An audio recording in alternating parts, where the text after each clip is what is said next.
Well, I mean, the narrative that has changed is the Fed has continued to be so hawkish. I mean, much more hawkish than even I thought they would be. I've kind of been in the conservative groove where I'm saying to myself, all right, the Fed needs to be careful here because if they do tip us into a bad recession and inflation is still above the 2% mandate or 2% sub mandate, then how do they get us out? The markets are going to look towards the Fed and say, hey, could you mind printing some money and get us out of this like you have for the past 20 years? And the Fed's going to be like, can't do it. We don't have 2% or under inflation. We can't print the way out. And I think that's starting to kind of have an impact here where the Fed is just so hawkish and just kind of gangbusters ahead. It almost reminds me of an emotional reaction. They know they messed up printing too much prior. Now they're trying to make it up with another wrong, and two wrongs in this case do not make a right. So the markets are headed down. I think we're oversold near term, so it wouldn't shock me to see a bounce next week. But at the same time, I still think the COVID highs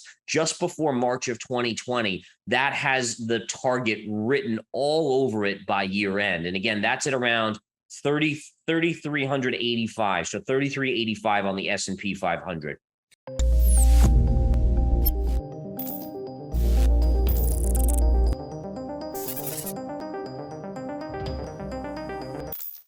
Hello and welcome to Money Talks. In today's video, President and Chief Market Strategist at InTheMoneyStocks.com, Gareth Soloway, updates about his outlook on Bitcoin for 2022 and beyond, the impact of the Fed's rate hikes on the global economy, and the Ethereum merge, which failed to create a drastic impact on the crypto market. Make sure to stick around till the end of this video where Gareth Soloway reveals how long the current bear market will last and how much Bitcoin's price will move in the coming days. Yeah, so I think the key here is to just understand what type of market we're in. When you're in a bear market, it takes a lot to get price to go up because people are scared, right? So, if you're in a bull market, you could have the tiniest bit of news and price will rip up. It could even be news that's not relevant. And we've seen stocks like GameStop, AMC. I mean, all these things just go to the moon. But the problem is we're in a bear market, and in a bear market, people really need value. They need to know that something is immediately changing, and the merge isn't doing that, right? Yes, long term, it's probably fantastic for Ethereum, but in the near term, what is everyone focusing on? The Federal Reserve, interest rates, the US dollar, the economy, and all of those things are just crushing risk assets right now. So it was kind of a no-brainer to me that you saw a kind of an early front-loaded run up a few months ago, and then it just kind of came right back in. Bitcoin topped $20,000, hitting its highest level in more than a week, but is still struggling to break out of its tight trading range. Bitcoin's rally lifted the broader cryptocurrency market. Ether was up around 6% at $1,391. Still, Bitcoin has struggled for direction, trading between $18,000 and $25,000 since mid-June after a crash saw nearly $2 trillion wiped off the entire crypto market since its peak in November. That market decline was driven by interest rate rises from the central banks aimed at controlling rampant inflation, as well as a wave of bankruptcies and insolvency issues that filtered through the crypto industry. You can see you're basically just hugging a little bit of support right here.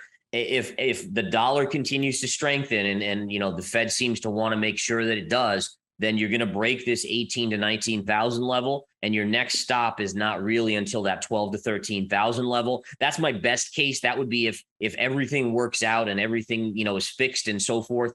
Worst case, you have to look back to the .com era when Amazon dropped 95% during that collapse. And if that's what crypto's going through, you could be looking at a $3,500 worst case scenario target on Bitcoin.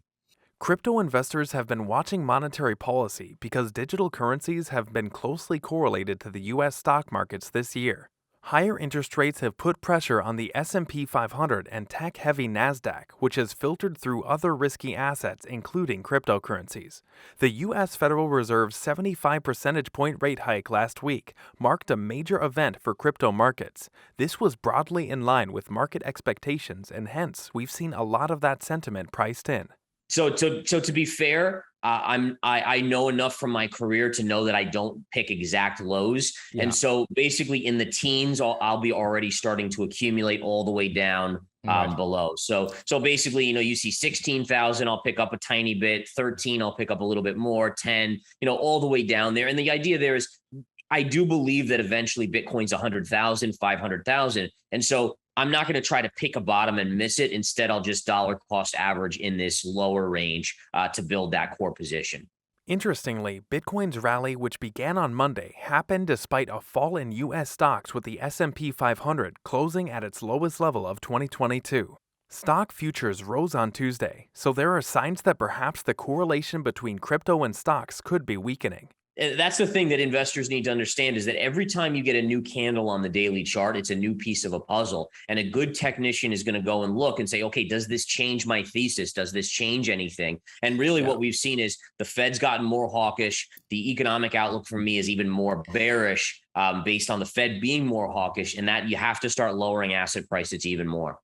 Meanwhile, investors are watching the U.S. dollar closely. The dollar index, which tracks the greenback against a basket of currencies, is up more than 18% this year. Bitcoin moves inversely to the dollar, so a strong greenback is negative for Bitcoin. However, the dollar index could be nearing its top, which would mark a potential bottom for Bitcoin. That could be a reason behind Bitcoin's surge. Right. So you're right. 75 was a no-brainer. It was going to happen. The Fed doesn't like surprising on interest rates, so they basically telegraphed 75.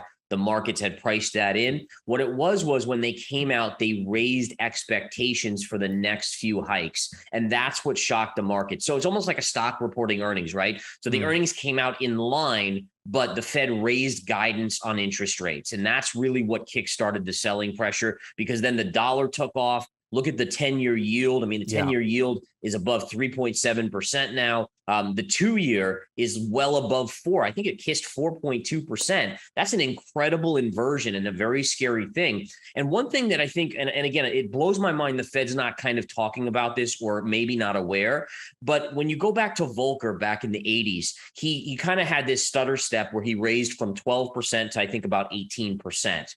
That's about a 50% hike in interest rates at the time. Now, think about the difference in interest rate hike percentage wise from where we were until where we are now. We were basically at 0, and now the Fed has us what, at 3.25? I mean, percentage wise, this is an enormous hike, way more than Volcker back then. And it's going to have a major impact on the economy. And again, this is what scares me about things is like, it's one thing to say, oh, if we go into recession, the Fed can save the day by coming in and, doing what they've done.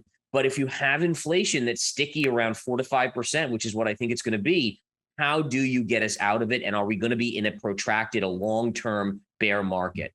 Since mid-June, when the crypto market set recent lows, investors were focused on a massive network upgrade to the Ethereum blockchain called the Merge, which changed the method of validating transactions on Ethereum and significantly reduces the energy consumption. Yeah, and there's no doubt that, I mean, you've seen commodities already coming in dramatically. I mean, look at oil today. Oil's in the mid 70s all of a sudden, or in the mid to high 70s. It was just a few months ago, well above 100. So you are seeing inflationary pressures kind of ease a little bit, but what's not easing right now, and I think this is why the Fed is being so hard-nosed, is that the labor market is still demanding higher wages. And wages, again, and this is something that I've talked about before, is that when a company has to double the salary for an employee, they can't just double the price they're charging for a widget, right? So what they do is they'll raise the widget by 10% this year, next year 10%, 10%, 10%, and they make up for it over time, getting their margins back in line. And I think that's the key, is why it's going to be remaining sticky on the inflation side. The input costs are coming down; those will come down, but you have that wage issue that is still sticky. In the run-up to the upgrade, which was completed on September 15th, the price of Ether, the native cryptocurrency of Ethereum, doubled, far outpacing Bitcoin's gains in the period. However, Ether has declined since the merge. Yeah, so I do think that the labor market will start to weaken, right? I mean, it's just the nature of it. Almost every single day, and I pay attention to the stock market and the news. Yeah. There's a new company that says, hey, we're going to lay off 10% of our workforce. We're going to cut X amount of spending, and all of those will loosen up the labor market a little bit. But I think the key is that it doesn't negate the shock that we already saw, where people at McDonald's or people at these different places are now getting, double what they were getting, $25 an hour or so in salary. Now you're not going to see those salaries go back down. They may not continue up, but they're not going to go back down. And so you have these businesses that have to figure out a way over the next few years to kind of come back in line with the margins that they had before. And that's where you get this kind of stickier inflation that doesn't get down to this 2% or sub 2% mandate. And I think even the Fed in the statement, they said they don't expect inflation to come down to 2% until 2025.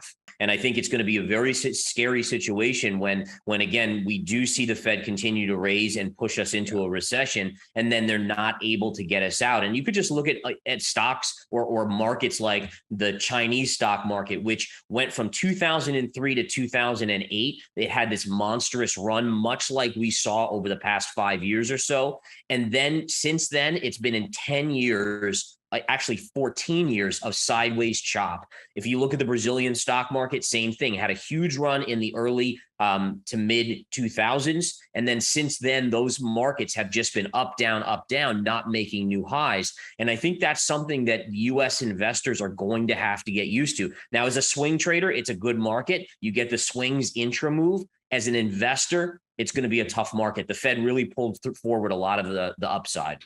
So what do you think about the Fed's consistent rate hikes? When will it finally stop? Tell us in the comments. Also, don't forget to like and subscribe. See you soon with the next video. Thank you so much for watching.